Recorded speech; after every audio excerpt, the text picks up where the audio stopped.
रसोई बनी ढाबा। अरे क्या यार मम्मी, आपकी बेटी आज फर्स्ट आई है क्लास में और आप पार्टी देने के लिए मुझे चौहान के ढाबे पर लेकर आए हो। आपको तो ना बस ढाबे पर खाना खाने का बहाना चाहिए होता है। अब किसी की शादी हो, एंगेजमेंट हो, बर्थडे हो, आपको बस चौहान का ढाबा याद आ जाता है। अरे बेटा, मुझे चौहान के ढाबे से नहीं बल्कि इसके ढाबे पर मिलने वाले खाने से प्यार है। अब तो खुद ही देख ले, बंदा आंख बंद करके भी बता सकता है कि कौन सा खाना टेबल पर आया है। ये खाने से आ रही खुशबू मेरा मूड बना देती है। इस खुशबू के लिए तो मैं कुछ भी करने को तैयार हूँ। अरे मम्मी यार, एक से बढ़कर एक फूडी देखे मैंने दुनिया में, लेकिन आपका अलग ही चल रहा है। इन्हें ढाबे के खाने का क्रेज़ है, लोग 5 स्टार में खाना खाने जाते हैं। मीनी की माँ अम्बा को ढाबे और हलवाई के हाथ का खाना बहुत ही ज़्यादा पसंद था। इतना कि उसे मौका मिल जाए तो वो हर रोज़ आकर ढाबे पर ही खाना खाए। किसी की शादी पार्टी होती तो अम्बा अगले दिन खाने के लिए भी टिफ़िन में सब्जी भरवा कर लेकर जाती, जिसके कारण उसका पति और बच्चे बड़ी शर्मिंदगी महसूस करते। लेकिन अम्बा वो तो जैसे अपनी आदत से मजबूर थी। हाय कान्हा जी, आपकी कृपा से घर में किसी चीज़ की कमी नहीं है। बेटा बेटी दोनों पढ़ाई में होशियार है और दोनों की नौकरी भी लग गई है। अब बस एक अच्छी सी बहू दिला दो, मेरा तो उद्धार हो जाएगा। मम्मी, बहू तो आपको मिल ही जाएगी। अब आप भगवान जी से मांग ही रही हो ना, तो ये मांगो कि आपको आपकी पसंद की बहू मिल जाए जो बिल्कुल हलवाई जैसा खाना बनाना जानती हो, ताकि आपको शादी पार्टियों में जाकर टिफ़िन भरवा कर लाने की ज़रूरत ना पड़े, बल्कि आपकी बहू रोज़ आपके लिए घर पर ही ढाबे वाला टेस्टी खाना बना दे।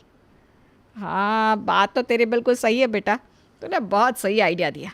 अब मेरे बाद तो यह घर आनंद की बीवी को ही संभालना है, और बहू चुनते समय ही अगर सावधानी बरती जाए तो मेरा आने वाला जीवन बड़ा सुख से बीत सकता है। तो बिल्कुल ठीक कहती है। मैं अभी पंडित जी को फ़ोन करके बोलती हूँ कि उन्हीं लड़कियों का रिश्ता लेकर आए जिनके पिता हलवाई या ढाबे वाले हो। मेरी शादी हो रही है या मजाक चल रहा है? अब मेरी अनपढ़ हलवाई से शादी करोगे आप? अरे खाना खाना है तो आप बाहर जाकर ढाबे पर खा लो, मेरी ज़िंदगी क्यों ख़राब कर रहे हो? अरे बेटा, ऐसा किसने कहा कि हलवाई की बेटी अनपढ़ होगी? अरे आजकल मॉडर्न ज़माना है, मजदूरी करने वाले भी अपने बच्चों को अच्छे स्कूल में पढ़ा रहे हैं, और हलवाइयों को क्यों तुम किसी से कम समझते हो? अच्छा पैसा कमाते हैं ये ढाबे वाले और हलवाई भी, उनके बच्चे कोई ऐसे वैसे नहीं होते। तू चिंता ना कर बेटा, तेरे लिए तो मैं हीरा चुन के लाऊंगी हीरा। तू सारी ज़िंदगी अपनी माँ को धन्यवाद बोलेगा। हर गुण में निपुण होगी तेरी पत्नी। आजकल की लड़कियों की तरह नहीं कि खाने को देखकर मुंह बिचकाती है। अब तेरी बीवी खुश होकर तरह तरह के पकवान बनाकर खिलाएगी तुझे, तब देखना कैसे माँ को याद करेगा। माँ, ये तुम्हारे मुंगेरी लाल के सपने ना मुझे नहीं लगता कभी सच होने वाले हैं। खैर, आप अपनी तरफ से कोशिश कर लो, मुझे कोई परेशानी नहीं है। अम्बा ने जल्दी ही अपने बेटे आनंद के लिए लड़की ढूंढने की कोशिश तेज कर दी। कुछ दिनों के बाद पंडित जी एक लड़की नताशा का रिश्ता लेकर उनके घर आते हैं। देखिए बहन जी, ऐसा रिश्ता लेकर आया हूँ ना कि आप और आपका बेटा दोनों ही प्रसन्न हो जाएंगे। अरे पंडित जी, तो देर किस बात की, जल्दी से खोलिए अपना पिटारा और दिखाइए लड़की की तस्वीर। जी हाँ बहन जी, ये देखिए ये लड़की है। लड़की का नाम है नताशा, इंग्लिश मीडियम स्कूल से पढ़ी हुई है, M.Com तक पढ़ाई की है लड़की ने। इतना ही नहीं, खाना बनाने में तो लड़की इतनी परफेक्ट है कि किसी होटल का शेफ़ भी फेल हो जाए। और इनके पिताजी शहर के जाने माने हलवाई हैं, बड़ी बड़ी शादी पार्टियों के ऑर्डर लेते हैं। ऐसा वैसा मत समझिएगा, बहुत अच्छा परिवार है, लेने देने में भी कोई कमी नहीं रखेंगे। आप समझिए पैसे वाली पार्टी है। अच्छा, तो हलवाइयों के पास इतना पैसा होता है? ये तो मुझे पता ही नहीं था। अरे बेटा, तुम हलवाइयों को हल्के में ले रहे हो क्या? एक फंक्शन का 50,000 लेते हैं। अभी हमारे नाती का कर्ण छेदन संस्कार हुआ, 50,000 रुपये दिए थे हलवाई को। नताशा घर में सभी को पसंद आ गई थी, और जब से अम्मा ने सुना था कि नताशा शहर के सबसे बड़े हलवाई की बेटी है, उसकी तो खुशी का कोई ठिकाना ही नहीं था। उसकी तो जैसे कि मुंह मांगी मुराद पूरी हो गई थी। इसलिए बिना देरी किए अनंत की शादी नताशा से हो जाती है, और शादी के बाद नताशा अपने ससुराल आ जाती है। नताशा बेटा, देखो हम तो तुम्हें साफ साफ बता दे रहे हैं, खाने पीने के ना हम ना बड़े शौकीन हैं, और यही वजह रही है कि हमने तुम्हें देखकर एक ही नज़र में पसंद कर लिया था। पंडित जी ने बताया था कि तुम्हें खाना बनाने और खिलाने का बड़ा शौक़ है, तो बेटा बिना देर किए रसोई में जाओ और अपने हाथ का जादू चलाओ। भाई हम तो तरस रहे हैं तुम्हारे हाथ का खाना खाने के लिए। क्यों नहीं मम्मी जी, मैं अभी आपके लिए स्पेशल खाना बना कर लाती हूँ। आप आज मेरी पहली रसोई का खाना खाकर उंगलियां चाटती रह जाएंगी। कभी भूलेंगे नहीं आप ये खाना। बहू नताशा खुशी खुशी रसोई में जाती है और लगभग 2 घंटे के बाद रसोई से बाहर आती है। मम्मी जी, सब लोग डाइनिंग टेबल पर आ जाइए, खाना तैयार है। नताशा की बात सुनकर उसके सास ससुर, पति, ननद सभी लोग आकर डाइनिंग टेबल पर बैठ जाते हैं। जैसे ही अम्बा खाने का ढक्कन खोलती है, खुशी से सभी के चेहरे की रंगत ही बदल जाती है।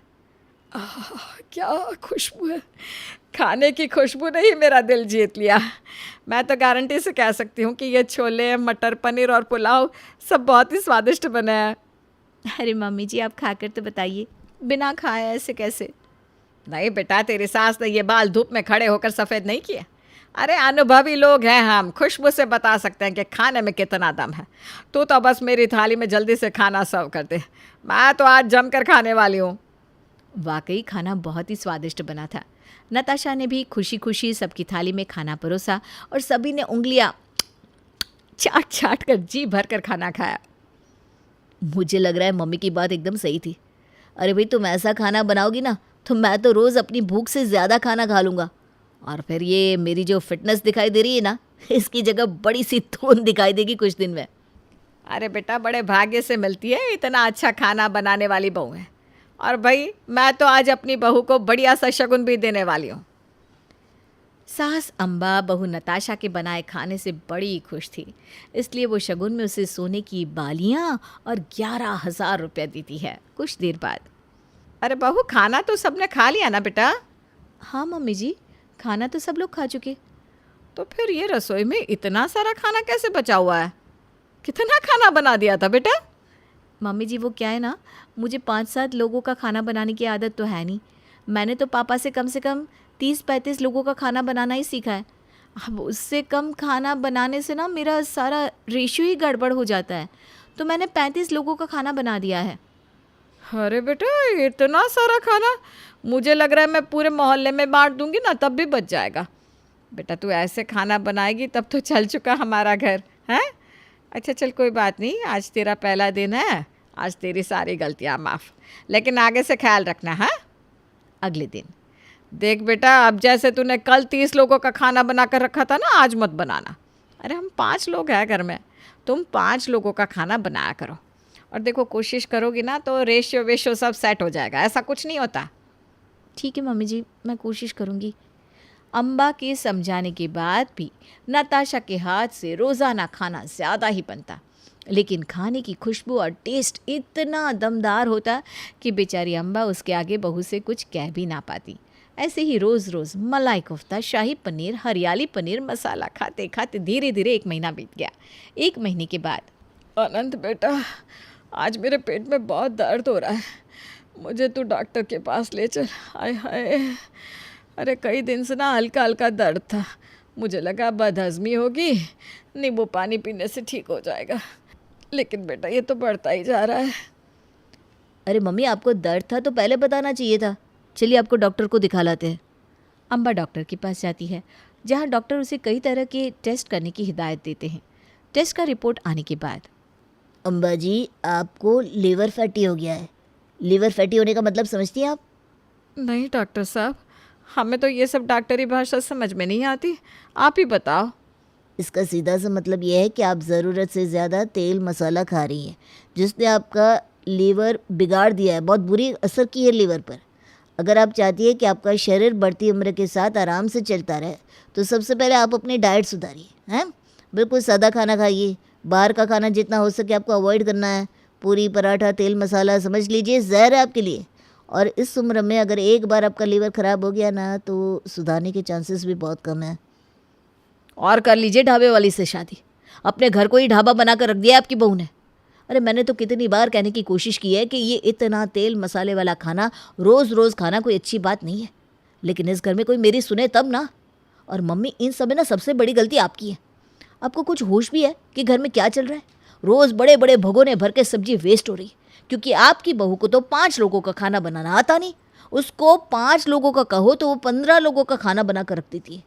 जितना आप लोगों से खाया जाता है आप खाते हो, और बाकी सारा बाहर जानवरों के आगे डाल देती हो। चाहे कोई भी सब्जी हो, सब्जी के अंदर तेल तो ऐसे तैर रहा होता है कि उसमें डूबकर आदमी स्नान कर ले। और इतने मसाले कि नुक्कड़ तक उनकी खुशबू महसूस होती है। इसमें ना कोई बहुत तारीफ वाली बात नहीं है मम्मी कि आपकी बहू के हाथ के बने खाने से खुशबू 2 किलोमीटर दूर तक महसूस होती है। आप ये सोचिए ना कि उसने इतना मसाला डाला है तभी तो इतनी खुशबू आ रही है।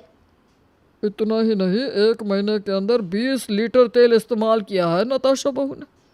25,000 का राशन इस्तेमाल हो चुका है। और मसाले तो बहू ऐसे चट कर जाती है जैसे छोटे बच्चे चॉकलेट। आज तो सिर्फ तुम्हारा लीवर खराब हुआ है, वो दिन दूर नहीं जब हम सब हॉस्पिटल के अंदर ही नजर आएंगे। और फिर तुम्हें खाने को कुछ नहीं मिलेगा, सिर्फ उबला हुआ खाना मिलेगा। खाने की खुशबू सूंघकर बहुत आहा आहा करती हो ना, फिर खुशबू सूंघकर ही काम चलाना पड़ेगा। मुझसे गलती हो गई बेटा, माफ़ कर दो। मुझे नहीं पता था मेरी इस ज़ुबान के चस्के की कीमत मुझे इस तरह से चुकानी पड़ेगी। कहाँ है बहू, बुलाओ उसे। मैं कह देती हूँ कि आज के बाद ये हलवाई वाला खाना अब और नहीं बनाना। लेकिन उससे कुछ और बनाना आता भी कहाँ है।